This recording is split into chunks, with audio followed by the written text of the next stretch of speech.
मत्ती 23 अध्यायको 13 पददेखिको जुन यो खण्ड छ, पढ्नलाई त्यति चाहिँ राम्रो त सुनिँदैन पढ्दाखेरि, होइन? किनभने यीशु ख्रिस्टले चाहिँ यहाँ धिक्कार धिक्कार भन्नुभएको छ बारम्बार। र हामीलाई थाहा छ मत्तीको पुस्तक तपाईँले 5 अध्यायतिर हेर्नुहुँदा उहाँले धन्य धन्य भन्नुहुन्छ, होइन? धन्य व्यक्ति को हुन् त? आशिषित व्यक्ति को हुन् त? धन्य धन्य हुन् ती गरिब, गरीब हुनेहरू उहाँले भन्नुभयो, भोकाउनेहरू भन्नुभयो, रुनीहरू भन्नुभयो। र त्यो मत्ती 5 अध्यायको त्यस खण्डमा चाहिँ उहाँले धन्य धन्य भन्नुभयो। र धन्यहरू को हुन् त? त्यहाँ हामी सिक्न सक्छौँ। र त्यस खण्डबाट हामी कसरी धन्यकाहरू बन्छौँ, आशिषितहरू हुन सक्छौँ, त्यहाँ सिक्छौँ भने मत्ती 23 अध्यायमा चाहिँ हामी यीशु ख्रिस्टको धन्य धन्य होइन, उहाँको धिक्कार धिक्कार हामी पाउँदछौँ। र उहाँको धिक्कार अथवा श्रापितहरू को हुन् त? हामी यहाँ सिक्छौँ। र हामी यो खण्डलाई हामीले अध्ययन गर्नु महत्त्वपूर्ण छ। प्रभुले कसलाई धिक्कार भन्दै हुनुहुन्छ, उहाँले कसलाई धन्य भन्नुहुन्छ, त्यो महत्त्वपूर्ण छ। कति राम्रो कुरा। आशिषितहरू को प्रभुको दृष्टिमा, धन्य को हो? तर धिक्कारहरू को हुन् त? त्यो पनि सिक्नु राम्रो छ, राम्रो हो हाम्रो लागि, ताकि हामी त्यो कुराबाट अलग हौँ, होइन? होसियार हौँ, सचेत हौँ। र मत्ती 23 अध्यायमा शास्त्री र फरिसीहरूलाई सम्बोधन भएको छ। उनीहरूलाई कपटीहरू पनि भनिएको छ। हे शास्त्री फरिसीहरू हो, कपटीहरू हो भनेको छ। कपटीहरू, तिमीहरूलाई धिक्कार। अनि लगभग 36 पदसम्मै त्यो लामो खण्डमा प्रभुले उनलाई धिक्कार धिक्कार धिक्कार भन्नुहुन्छ। र त्यस समयका शास्त्री र फरिसीहरूको लागि मात्र होइन, आज यस समयमा जिउने मानिसहरूले पनि सिक्नुपर्ने कुराहरू यहाँ छ। ध्यान दिनुपर्ने, सचेत हुनुपर्ने। कि जुन प्रकारले त्यस समयका शास्त्री फरिसीहरूले कपटीपूर्ण कार्य गर्थे, कपटीपूर्ण जीवन जिउँथे, होइन? कपट भने के हो त? बाइबलमा जस्तो यो शब्द प्रयोग भएको छ, बाहिर एउटा छ, भित्र अर्को छ। बाहिर उसले आफूलाई एउटा प्रकारले प्रस्तुत गर्छ, जबकि ऊ भित्र हृदयमा वास्तविक रूपमा चाहिँ बिल्कुल फरक छ। कपटी आफूलाई धर्मी उनीहरूले देखाउँथे, तर बाइबललाई साँचोमा बुझ्दैनथे। प्रभुको एकदम नजिकमा जिउने मान्छे भनेर देखाउँथे, तर प्रभुलाई चिन्दैनथे, कपटीहरू। तर त्यो प्रकारका मानिसहरू त आज पनि पाउन सकिन्छ, त्यो प्रकारको व्यवहार व्यक्तिहरू। त त्यस्तो व्यक्तिहरूलाई पनि धिक्कार। अनि एउटा चाखलाग्दो कुरा यहाँ हेर्नुहोस् तपाईँले, मत्ती 23 को अन्तमा एकचोटि पढौँ, 35 पद। मत्ती 23 को 35, यस कारण पृथ्वीमाथि बहाइएको धर्मीहरूको सबै रगत तिमीहरूमाथि आइपर्नेछ। धर्मी हाबिलको रगतदेखि लिएर बराखियाको छोरा जकरियाको रगतसम्म, जसलाई तिमीले मन्दिर र वेदीका विषयमा मार्यौ। म तिमीलाई साँचो भन्दछु, सबै कुरा यही पुस्तामाथि आइपर्नेछ। त हाबिलको रगतदेखि लिएर भनिएको छ, होइन? त त्यो प्रकारको जुन एउटा अधर्म पाप मानिसहरू अघि बढेको छ, दुष्ट मानिसहरू संसारमा पहिलादेखि नै छ, त्यो प्रकारको दुष्टतामा जिउने ती सबै श्रापित हुन्, धिक्कार हुन्। हुन त ती यहुदीहरूले भन्न सक्थे, त्यस समयका फरिसीहरूले, हामीले कहाँ हाबिललाई मारेका छौँ र हामीलाई के को हाबिलको दोष? हामीले त हाबिललाई चिनेका पनि थिएनौँ। हाबिलको बेलामा त हामी यहुदी जाति पनि बनेका थिएनौँ। अब्राहमको पालोमा हामी यहुदी जाति सुरु भयो। तर एउटा समूहलाई सम्बोधन गरेको जस्तो पनि देखिन्छ यहाँ। प्रभुले भन्दै हुनुहुन्छ, हाबिलको रगतदेखि लिएर सबै अधर्मी मानिसहरूप्रति परमेश्वरको धिक्कार श्राप रहन्छ। हामी 13 पददेखि सरस्वती हेर्दै जाउँ केही समय, प्रभुले किन धिक्कार भन्नुभयो उनीहरूलाई।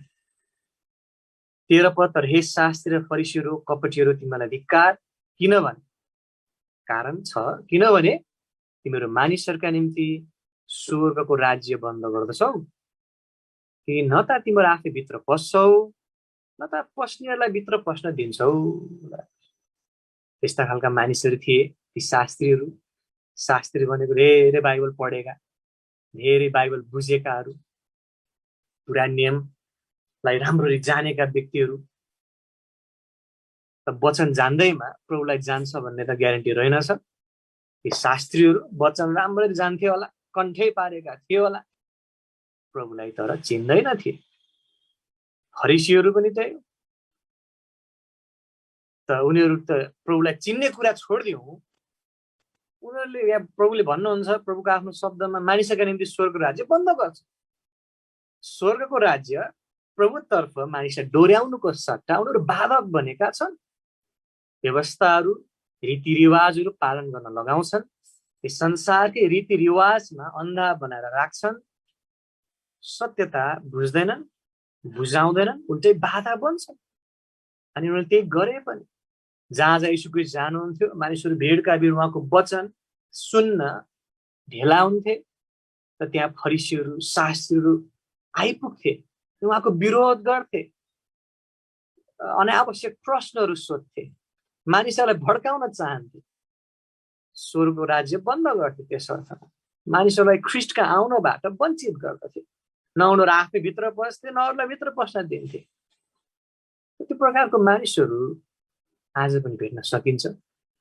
त्यस्ताहरूलाई धिक्कार, श्रापित। दुःख लाग्दो कुरा। तपाईँ र म, हामी त्यसरी जिउन सक्दैनौँ, जिउँदैनौँ। र हामी आफै प्रभुलाई चिन्दै अरूहरूलाई ख्रिस्टमा हामी ल्याउँछौँ। त पहिलो धिक्कार हामीले हेऱ्यौँ 13 पदमा, बुझ्न त्यति गाह्रो छैन। आफै पनि प्रभुलाई चिन्दैन, अरूलाई पनि प्रभुलाई चिन्नबाट बाधक बन्छ, त्यो मानिसहरू धिक्कार। मलाई आशा छ हामी त्यस्तो प्रकारको मानिस छैनौँ। त्यस्ता खालका मानिसहरू प्रभुको धिक्कार पाउँदछन्। प्रभु धिक्कार भन्नुभयो उनीहरूलाई। अनि अझै उहाँले भन्नुहुन्छ 14 पद हेर्नुहोस्, हे शास्त्री र फरिसीहरू हो, कपटीहरू हो, तिमीहरूलाई धिक्कार। किन? किनभने तिमीहरू विधवाहरूका घरहरू निल्दछौ र बहानाका निम्ति लामो प्रार्थना गर्दछौ, त्यसकारण तिमीले झन् ठुलो दण्ड पाउनेछौ। त अन्य अत्याचार गर्नेहरू धिक्कार उनीहरूलाई। विधवाको घरहरू निल्दछ। विधवाहरू आफ्नो श्रीमान गुमाएका छन्। र विशेष गरी विधवाहरू भन्नाले कसैको साथ नपाएका, कसैको चाहिँ सहायता बिना जिउनेहरू, कमजोरहरू, त्यो समूहलाई पनि यसले समेट्छ। विधवाहरू जो अशक्त छ, कमजोर छ, सहारा छैन, त्यस्तोहरूलाई चाहिँ दुःख दिने, अत्याचार गर्ने, बहानाको निम्ति लामो प्रार्थना उनीहरू चाहिँ गर्छ। अत्याचार गर्छ, दुष्टता गर्छ, अरूको फाइदा उठाउँछ, तर प्रार्थना चाहिँ हो लामो लामो गर्दछ, होइन? कपटीहरू, हृदय खराब छ, अरू मानिसहरूलाई कसरी चाहिँ फाइदा उठाउने, कसरी चाहिँ अत्याचार गर्ने, कमजोरहरूलाई हेप्ने, अनि त्यसपछि प्रार्थना गर्ने बेला चाहिँ लामो लामो प्रार्थना गर्ने। त्यसकारण तिमीले झन् ठुलो दण्ड पाउनेछौ। अन्य अत्याचार, त्यो प्रकारको कपटीपूर्ण जीवनलाई प्रभुको धिक्कार, धिक्कार। र त्यो प्रकारले पनि हामी जिउन सक्दैनौँ। हामी सरसरी हेर्दैछौँ प्रभुको धिक्कारहरू। 15 पद हेर्नुहोस्, यस शास्त्री र फरिसीहरू कपटीहरू तिमीलाई धिक्कार। किन? किनभने तिमीले एकजनालाई आफ्नो मतमा हुनलाई समुद्र र जमिन चाहन्छौ, अनि जब त्यो मतमा आउँछ तब तिमीले त्यसलाई आफूभन्दा दोब्बर नरकको बच्चा बनाउँछौ। त अनौठो प्रकारले प्रभुले भन्नुभयो। त्यस्ता प्रकारका मानिसहरू उनीहरू थिए, आफ्नै अधर्म दुष्टतामा अरूहरूलाई पनि खिच्न चाहन्थे। हामी जस्तै बन्नुपर्छ तिमी, आऊ, फकाउँथे, लोभ देखाउँथे, विभिन्न कुराहरू गर्थे। उनीहरूको अथक प्रयास त्यहाँ रहन्थ्यो, उनीहरूलाई पनि अरूलाई आफू जस्तै बनाउन, दुष्टतामा ल्याउन। अनि उनीहरूको त्यो अथक प्रयास, अद्भुत कार्यलाई प्रष्ट पार्न उहाँले एउटा उदाहरण लिनुभयो, दिनुभयो। उदाहरण के थियो त? समुद्र र जमिन चाहन्छ। जहाँ पनि पुग्छौ, आमा, समुद्र जाँदैनौ कि तिमीहरू जमिनमा जाँदैनौ कि पुरै दौडधुप गर्छौ आफ्नो मतमा लिएर आउनलाई, आफू जस्तै बनाउनलाई, आफ्नो कुरालाई ठिक छ भनिदियोस्, सहमति जनाओस्, आफ्नो मतमा लिएर आउनलाई। अन्ततः त्यसको प्रतिफल के हुन्छ? आफूभन्दा दोब्बर नरकको बच्चा बनाउँछ अथवा उसलाई पनि विनाशतर्फ डोर्याउँछ। तिम्रो त विनाश हुन्छौ नै। अधर्म, दुष्टता, वचन विपरीत, प्रभुको विपरीत जिरहेका छौ नै, अरूहरूलाई पनि त्यसरी नै भाँड्छौ, बङ्ग्याउँछौ, अघि बढाउँछौ। अन्धाले अन्धालाई डोर्याउँछ। त्यस्ता व्यक्तिहरूलाई धिक्कार। त्यस्ता प्रकारका मानिसहरू आज पनि हुन सक्छन्, अनि ती पनि श्रापका योग्य हुन्छन्। हामी त्यसरी जिउन सक्दैनौँ। हामी सत्यतामा जिउँछौँ, सत्यतामा डोर्याउँछौँ। अनि अझै हेर्नु त 16 पदबाट अब, अनि 16 पददेखि 22 पदमा चाहिँ हामी फेरि प्रभुले अर्को कुरा यहाँ सम्बोधन गर्नुहुन्छ। 16 पद हेर्नुहोस्, हे अन्धा अगुवाहरू, तिमीहरूलाई धिक्कार, तिमीहरू भन्छौ कसैले मन्दिरको कसम खायो भने त्यो केही होइन, तर जसले मन्दिरको सुनको कसम खान्छ त्यो बाँधिन्छ। हे मूर्ख र अन्धाहरू, कुन चाहिँ ठुलो हो, सुन कि सुनलाई पवित्र ठहराउने मन्दिर? अनि भन्दछौ कसैले वेदीको कसम खायो भने त्यो केही होइन, तर जसले वेदी माथिको भेटीको कसम खान्छ त्यो बाँधिन्छ। हे मूर्ख र अन्धाहरू हो, कुन चाहिँ ठुलो हो, वेदी भेटी ती भेटीलाई पवित्र ठहराउने वेदी? त्यसकारण जसले वेदीको कसम खान्छ त्यसले वेदीको र त्यसमाथि भएका सबै थोकहरू कसम खान्छ। अनि जसले मन्दिरको कसम खान्छ त्यसले मन्दिरको र त्यसभित्र बास गर्नुहुनेको कसम खान्छ। अनि जसले स्वर्गको कसम खान्छ त्यसले परमेश्वरको सिंहासनको र त्यसमाथि बस्नुहुनेको कसम खान्छ। अब यहाँ के देखाउनु भयो प्रभुले? त्यस समयका मानिसहरूले त्यो प्रकारले व्यवहार गर्थे। परमेश्वरलाई वास्तविक रूपमा चिन्ने, उहाँलाई साँचो रूपमा महिमा दिने भन्दा पनि उहाँ सम्बन्धित कुराहरूलाई महत्त्वपूर्ण स्थान दिने उनीहरूले गर्दथे। मन्दिरलाई भन्दा मन्दिरको सुनलाई, होइन, वेदीलाई भन्दा भेटीलाई। तपाईँ यहाँ के देखाउँदै हुनुहुन्छ?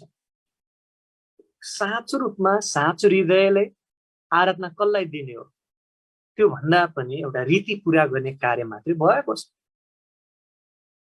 परमेश्वरलाई आदर महिमा दिनुपर्नेमा परमेश्वर सम्बन्धित कुराहरूमै उनीहरू भुलेर बस्न चाहन्थे, रीतिरिवाजहरूमै सीमित हुन चाहन्थे। आजको समयमा उदाहरण सायद लिनु पर्दा हामी बुझ्न सक्छौँ त्यो प्रकारको अवस्था हुन सक्छ। मण्डलीमा परमेश्वरको आराधना गर्नलाई जुट्ने, परमेश्वरको लागि भन्दा पनि खालि मण्डलीमा जुट्ने मात्रै, होइन, भवनमा उपस्थित हुनु नै अथवा विश्वासीहरू भेटघाट नै त्यही ठुलो, त्यही नै महत्त्वपूर्ण कुरा। त्यसरी पनि सोच्न सकिन्छ, तर त्यो त ठिक हुँदैन। हामी बाइबल पढ्छौँ धेरै, त बाइबल पढ्नु हाम्रो उद्देश्य हो कि बाइबलमा परमेश्वरलाई देख्नु, परमेश्वरको विषयमा सिक्नु, उहाँलाई आराधना गर्नु हाम्रो उद्देश्य हो। त त्यहाँ भिन्नता छ। र ती व्यक्तिहरू पनि, फरिसीहरू त्यही गर, भेटीहरू विभिन्न बलिहरू चढाउँथे, एउटै छुटाउँदैन थिए, हरेक बलि हरेक रीति पुरा गर्थे। रीतिहरू त पुरा भयो, तर परमेश्वरलाई साँचो आराधना थिएन। त्यो कुरा यहाँ सम्बोधन उहाँले गर्नुभयो। त्यस्तो प्रकारको कुरा गर्नेहरूलाई पनि धिक्कार। अब चाहिँ हामी नजिक नजिक आयौँ, होइन। अब माथि माथि 13 पद 14 पद पढ्दा त हामीलाई लाग्थ्यो त्यस्तो त हामीले गरेका छैनौँ है। 13 पदमा हामीले पढ्यौँ, धिक्कार तिनीहरूलाई जसले स्वर्ग राज्य बन्द गर्छ, आफै पनि भित्र पस्दैन, अहिले भित्र पस्दैन। त्यो पढ्दा चाहिँ के लाग्न सक्छ हामी विश्वासीहरूलाई? त्यस्तो चाहिँ गरेको छैन है त। ट्याक्सहरू बाँडेको छु, सुसमाचार प्रचार गरेको छु, मानिसहरूलाई कृष्ण ल्याएको छु, म कृष्ण अघि बढेको छु, त्यो समूहमा म चाहिँ पर्दैन। अनि 14 पदमा हामी आउँछौँ अनि यसो पढ्छौँ, त्यो पनि मैले गरेका छैन, अरूलाई अन्य अत्याचार गरेका छैन, त्यो पनि पास भयो है त। अनि 15 पदमा आउँदा पनि ल ठिक, त्यो त्यति साह्रो पनि गरेका छैन, होइन र। 15 पद गर्नुभएको छ कसैले? होइन, त्यो पनि गरेका छैन त्यस्तो साह्रो, आफूलाई सबैलाई आफ्नो मतमा ल्याउन, समुद्र जमिन चार्ने, त्यो त्यस्तो छैन। ठिकै छ। अब 16 पदबाट आउँदा त्यो खण्डमा आउँदा चाहिँ अलिकति हाम्रो नजिक नजिक आइपुग्छ कि तपाईँको ढोका ढोकामा मेरो ढोका ढोकामा आइपुग्यो है। किनभने एउटा विश्वासीले पनि त्यो गर्न सक्छ। परमेश्वरलाई साँचोमा आराधना दिनुपर्नेमा तर परमेश्वर कुराहरूमा व्यस्त हो, बाइबल पढ्न व्यस्त छ तर परमेश्वरलाई चिनेको साँचो रूपमा प्रभुलाई प्रेम गर्ने कुराबाट टाढा छ। प्रभुको सेवकाईमा व्यस्त छ तर प्रभुलाई साँचो रूपमा आराधना गरेको कुराबाट टाढा छ। प्रभुको भवनमा आराधना गर्न जुटेको छ, नजिक छ तर साँचो हृदयबाट प्रशंसा गरेको छैन। त्यो पनि आशिषमय कुरा हुँदैन। तर नजिक नजिक आउँदैछ। 23 पद हेर्नुहोस्, अब झनै नजिक हेर्नुहोस् त 23-24 पद। हे शास्त्री र फरिसीहरू, कपटीहरू, तिमीलाई धिक्कार, किन तिमीहरू पदिना, सुप र जिराको 10 अंश चाहिँ दिन्छौ तर व्यवस्थाका छन् गहकिला कुराहरू, न्याय, दया र विश्वास चाहिँ छोडिदिएका छौ। ती कुरा तिमीले गर्नै पर्थ्यो अनि ती कुराहरू पनि नछोड्नु पर्थ्यो। हे अन्ध अगुवाहरू, तिमीहरू भुसुनालाई चाल्दछौ तर ऊँटलाई निल्दछौ। प्रभुले के भन्नुभयो? ठिक छ, तिमीहरूले दशंशाहरू ल्याउँछौ, पदिना, सुप, जिरा, भेटीहरू ल्याउँछौ प्रभुलाई, राम्रो, आमेन, ठिक छ, तिमीले त गर्नुपर्छ। तर तिमीहरूले के कुराहरू चाहिँ छोडेका छौ? गहकिला कुराहरू भनिएको छन्, व्यवस्थाका झन् गहकिला कुराहरू, न्याय, दया, विश्वास चाहिँ छोडिदिएका छौ। छोड्नुहुन्न थियो, दुईटै कुरा सँगसँगै लानुपर्ने थियो। हामीले गर्ने कार्यहरू हैन, भेटीहरू ठिक छ, राम्रो छ, तर हाम्रो हृदय पनि ठिक हुन आवश्यक छ। न्याय, दया, विश्वास, त्यो विषयमा पनि हामी विचार गर्छौँ। फेरि पनि अघिको भने जस्तो अघिको कुरा जस्तै हामी भेटीहरू दिउँला, हामी ट्र्याक्सहरू बाँडौँला, सेवकाई पनि गरौँला, तर हृदय कस्तो छ? गहकिला कुराहरू भन्नुको भने न्याय, दया, विश्वास जुन त्यो हृदयमा हुन्छ त्यो चाहिँ छ साँच्चै वास्तविक रूपमा। त्यो बिना पनि भेटिदिन सकिन्छ। एउटा अविश्वासीले पनि भेटिदिन सक्छ, मुक्ति नपाएको व्यक्तिले पनि ट्र्याक्स बाँड्न सक्छ, मुक्ति नपाएको व्यक्तिले पनि विभिन्न सेवकाहरू गर्न सक्ला, झन् राम्रो पनि गर्ला। तर न्याय, दया, विश्वास चाहिँ कसरी आउँछ? न्याय, दया, विश्वास परमेश्वरको दृष्टिकोणमा त्यो ठिक असल व्यवहार, साँचो र मुक्ति पाएकोबाट मात्रै आउन सक्छ, होइन र? मुक्ति नपाएको व्यक्तिले साँचो मात्रै गर्न सक्दैन। न्याय, दया, विश्वास चाहिँ छोडिदिएका छौ, त छोड्नु भएन। हृदयको कुरालाई प्रभुले यहाँ सम्बोधन गर्नुहुन्छ। हृदय कस्तो छ, हामी वास्तवमा कस्तो अवस्थामा छौँ? 24 पद उहाँले उदाहरण दिनुभयो, हेर्नुहोस्, हे अन्ध अगुवाहरू, तिमीहरू भुसुनालाई चाल्दछौ त ऊँटलाई निल्दछौ। भुसुनालाई चाहिँ खेलेर पुरै एकदम उ गर्छौ, सानो सानो कुरालाई, कम महत्त्वको कुरा। ऊँटलाई, ठुल्ठुलो कुरालाई चाहिँ निल्छौ अथवा खान्छौ, मतलब गर्दैन। अथवा कुन महत्त्वपूर्ण कुरा, कुन चाहिँ सानो कुरा, त्यो छुट्याउन उनीहरूले सकेका छैन। आत्मिक कुराहरू सधैँ महत्त्वपूर्ण कुरा हुन्छ, हृदयका कुरा सधैँ महत्त्वपूर्ण कुरा हुन्छ, उनीहरूले बुझेका थिएन। त्यो पनि हामीले जान्नुपर्ने रहेछ। प्राथमिकता, कुन कुरा प्राथमिकतामा आउँछ, कुन कुरा बढी महत्त्वपूर्ण कुरा, सही रूपमा छुट्याउन सक्नुपर्ने रहेछ। ती शास्त्री फरिसीहरू त्यसो गरेनन्। धिक्कार, भेटी त चढाएकै थिए नि, पदिना, सुप, जिराको 10 अंश त दिएकै थिए, तरै पनि धिक्कार, किनभने न्याय, दया, विश्वास चाहिँ छोडिदिएका थिए। विश्वासीहरू विचार गरौँ, सबै बाहिरी कार्यहरू गर्छौँ, हृदय कस्तो छ? साँचो हृदयबाट आएको छ? प्रभुलाई मनपर्छ हाम्रो हृदय? हाम्रो अवस्था कस्तो छ भित्र? प्राथमिकता, कुन महत्त्वपूर्ण कुरा कि हामीले जानेका छौँ, जान्दछौँ? अनि अझै हेर्दै जाउँ, अब अझै प्रभुले कडासँग भन्नुहुन्छ, हेर्नुहोस् 25 पदबाट, हे शास्त्री र फरिसीहरू, कपटीहरू, तिमीलाई धिक्कार, किन तिमीहरू कचौरा र थालको बाहिरी भाग सफा गर्दछौ, तर भित्रपट्टि भने ती दुताइ र असंयमले भरिएका छन्। हे अन्धा फरिसी, पहिले कचौरा र थालको भित्री भाग सफा गर, र तिनीहरूको बाहिरी भाग पनि सफा हुनेछन्। फेरि पनि हृदयलाई उहाँले सम्बोधन गर्नुहुन्छ। उनीहरूले सफा गर्थे बाहिर, होइन, थालहरू भाँडाहरूको बाहिरी भाग सफा गरेको जस्तै। उनीहरूलाई सफा हुनुपर्छ भन्ने त थाहा रहेछ। हेर्नुहोस् है, सफा हुनुपर्छ, फोहोर नराम्रो हो, सफा राख्नुपर्छ भनेर थाहा रहेछ। तर भित्री भाग सफा गर्ने होइन, बाहिरी बाहिरी भाग चाहिँ टिलिक्क टल्काएर राख्दो रहेछ। हेर्नुहोस्, टलक्कै टल्केको छ हेर्दाखेरि बाहिरबाट। त्यो कचौरा घोप्टो परेर राखेको छ, सायद टिलिक्क टल्केको छ। प्रयोग गर्न यसो उठाएर हेरेको त हो है, पुरै चाहिँ तपाईँको छ जुठो छ, फोहोर छ। त्यही जस्तो भित्रपट्टि ती धुताइ र असंयमले भरिएका हुन्छन्। प्रभुले एउटा सल्लाह दिनुहुन्छ 26 पदमा, हे अन्धा फरिसी, पहिले कचौरा र थालको भित्री भाग सफा गर।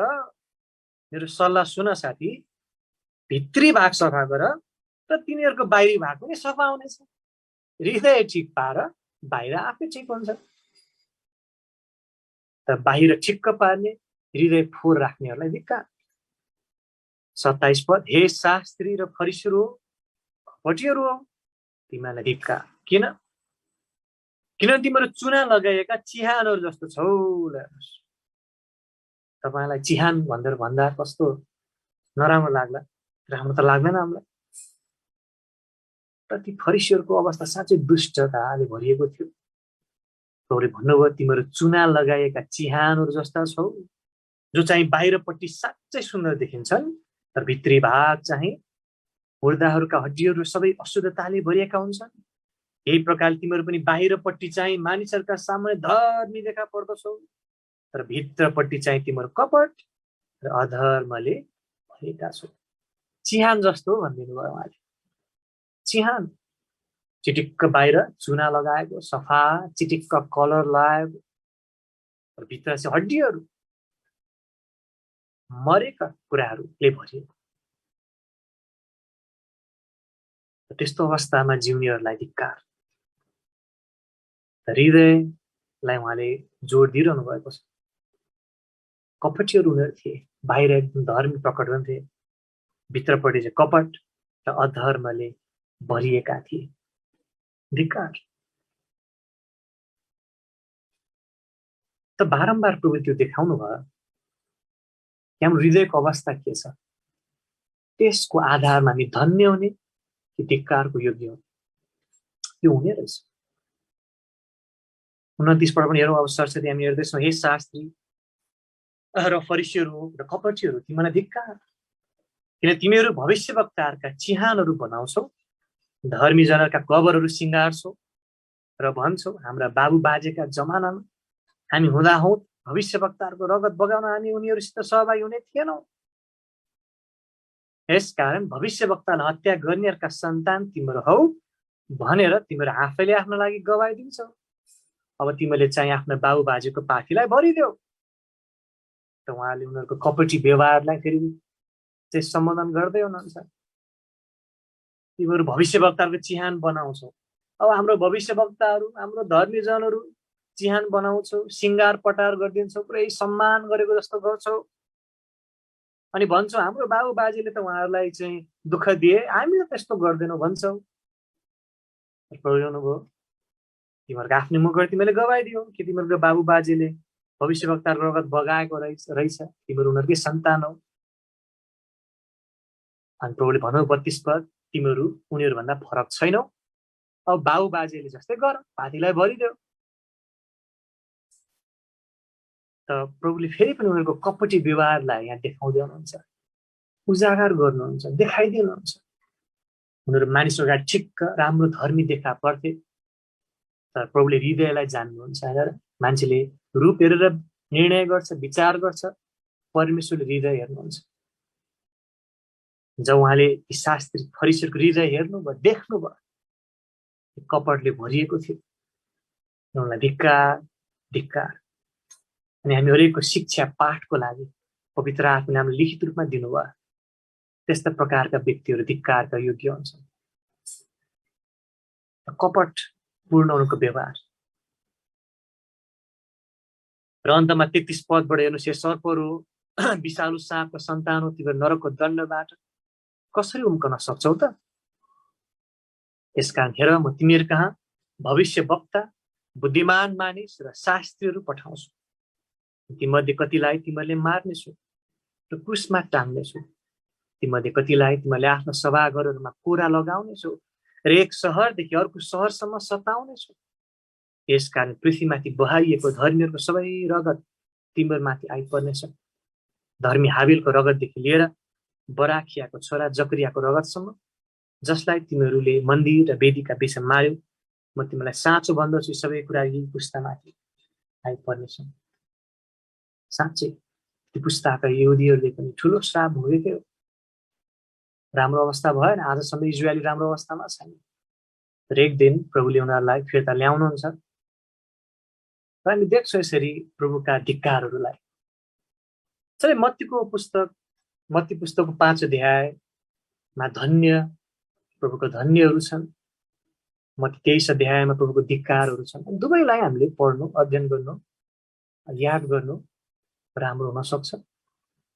धन्यहरू कसरी हुने, कस्ता खालकोलाई प्रभुले धन्य भन्नुहुन्छ, कस्तालाई धिक्कार भन्नुहुन्छ, त्यसबाट पाठ सिक्दै हामी चाहिँ धन्यहरू बन्न सक्छौँ, धिक्कार पाउनेहरू होइन। त हामीले सरस्वती हेऱ्यौँ। तपाईँले आफ्नो समयमा अझै थप अध्ययन गर्नुहोस्। 23 अध्यायलाई अझै प्रार्थना साथ बारम्बार हामीलाई सम्झना गरौँ। धिक्कारहरूको धन्यहरूको मानिसले कसलाई धन्य भन्छ, कसलाई धिक्कार भन्छ, त्यो त्यति ठुलो कुरा भएन। येशू ख्रीष्टले कसलाई धन्य भन्नुहुन्छ, कसलाई धिक्कार भन्नुहुन्छ, त्यो महत्त्वपूर्ण छ। संसारमा त हामीलाई पनि मान्छेले धिक्कार भन्ला, यिनीहरू क्रिस्चियनहरू धिक्कार यिनीहरूलाई, यिनीहरू चाहिँ विदेशी धर्म मान्नेहरू धिक्कार यिनीहरूलाई। तर त्यसबाट त हामी त हाँतिँदैनौँ, किनभने प्रभुले त हामीलाई धन्य भन्नुभएको छ। आत्मामा गरिब हुनेहरू धन्य हुन्, भोका हुनेहरू धन्य हुन्। त्यसरी जिरेका छौँ भने त हामी यीशु ख्रीष्टको दृष्टिमा धन्यकार हौँ। त जीवित परमेश्वरले धन्यको भन्नुहुन्छ भने कोही फलाना मान्छे एउटा माटोको शरीर लिएर जिउने, माटोमा मिलिजाने मान्छेले धिक्कार भनेर हामी निराश हुन्छौँ त? हुनु त नपर्ने हो है। तपाईँलाई कस्तो लाग्छ? अनि ठ्याक्कै उल्टो मान्छेले धन्य भन्यो भने चाहिँ नाक पुरै फुल्ने, ओहो यो मान्छेले मलाई धन्य भन्यो, त्यो पनि फेरि होइन होला। मान्छेको दृष्टिमा धन्य हुनु त त्यति ठुलो कुरा महत्त्वपूर्ण भएन। फरिसीहरूलाई पनि मान्छेले धन्य नै भन्थ्यो होला, तर वास्तवमा त धिक्कार पाउनेहरू रहेछ। तर परमेश्वरले धन्य भन्नुहुन्छ त हामी रमाउँछौँ। हामी धन्य र धिक्कार, परमेश्वरले धन्य भन्नुहुन्छ ऊ साँच्चीकै धन्य हो, धिक्कार भन्नुहुन्छ साँच्चीकै धिक्कार हो। ताउँ चाहिँ धन्यवाद दिउँ, वचन अनुसार हामी जिउन सक्यौँ। आज हामी धिक्कारका योग्यहरू होइन, धन्यकाहरू बन्न सक्छौँ। यसो ख्रीष्टद्वारा यो सम्भव भएको छ। हाम्रो पापलाई मर्नुभयो, गाड्नु भयो, त्यसो दिन बौर उठ्नु भयो, उहाँ रुखमा झुन्डिनु भयो अथवा क्रुसमा, रुखको काठबाट बनिएको क्रुसमा टाङ्गिनु भयो। बाइबलले भने अनुसार रुखमा झुन्डिने सबै श्रापित हुन्छन्। हामी आश्रित हौँ भनेर उहाँ तपाईँले मेरोलाई श्रापित भन्नुभयो। धन्यवाद होस्, हामी आज धन्यका हौँ र धिक्कार पाउने योग्यका जीवन जिरहेका छौँ भने पश्चाताप गर्छौँ, क्षमा माग्छौँ।